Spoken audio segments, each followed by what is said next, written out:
Olá, me chamo Jennifer Novatsky e sou especialista para a linha de Biologia Celular na Thermo Fisher Scientific.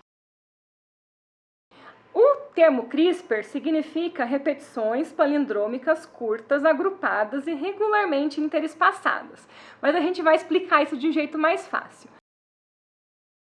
Então essa é uma ferramenta super simples e bastante eficaz que permite a edição de genomas. Quando a gente quer editar, a gente quer ou adicionar, ou remover, ou substituir bases específicas dessa sequência de DNA numa localização precisa, de maneira a mudar de alguma maneira essa informação que o DNA está passando.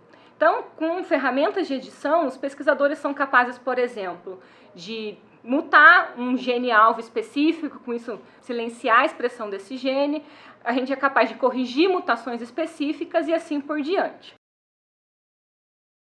Então, a ferramenta CRISPR é uma ferramenta nova que permite de maneira muito fácil fazer essa edição.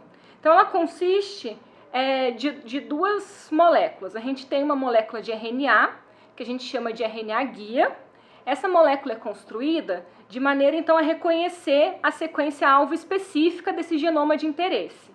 Então, na prática, são 20 nucleotídeos que a gente precisa escolher nesse genoma de interesse e fazer com que esse RNA, então, reconheça esses 20 nucleotídeos. E como o próprio nome diz, RNA guia, esse RNA vai, então, por complementaridade de bases, se ligar nessa sequência-alvo e guiar o segundo elemento do sistema, que é a proteína Cas, e aí entre as diferentes Cas, porque existem diferentes tipos de sistema CRISPR, o mais conhecido é a Cas9. Essa Cas9, então, vai ser guiada essa região-alvo porque ela se liga no RNA guia e ela vai fazer, através de dois domínios catalíticos, a clivagem da dupla fita do DNA nesse sítio-alvo. Uma vez, então, que esse DNA foi clivado, a própria célula vai acionar diferentes mecanismos de reparo. E a gente tem dois mecanismos principais. Um dos mecanismos, que é chamado de união de pontas não homólogas, a célula simplesmente vai unir essas duas extremidades que foram clivadas. Mas essa união ela é passível de erro.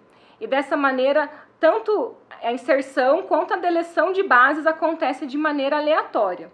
Com isso, a gente pode ter alterações em um gene específico e a gente vai ter o que a gente chama, então, de uma célula com um gene knockout, um gene que para de ser expresso e a gente consegue analisar, então, qual era o papel desse gene nessa célula. O segundo mecanismo de reparo que pode acontecer é a recombinação homóloga. Para que esse mecanismo aconteça, o pesquisador vai precisar inserir na célula uma sequência de DNA que vai servir como molde. Então, quando a célula for reparar esse DNA que foi fragmentado, ela usa esse DNA molde para recompor a integridade das fitas. Dessa maneira, o pesquisador pode inserir ali, então, sequências, pode corrigir mutações e assim por diante. Então, a ferramenta CRISPR ela é bastante interessante porque trouxe essa facilidade e essa simplicidade em permitir essas diferentes edições de genoma. E com isso a gente tem aplicações muito interessantes dessa técnica em diferentes áreas, desde pesquisa básica até aplicações específicas como terapia gênica, em agricultura e assim por diante.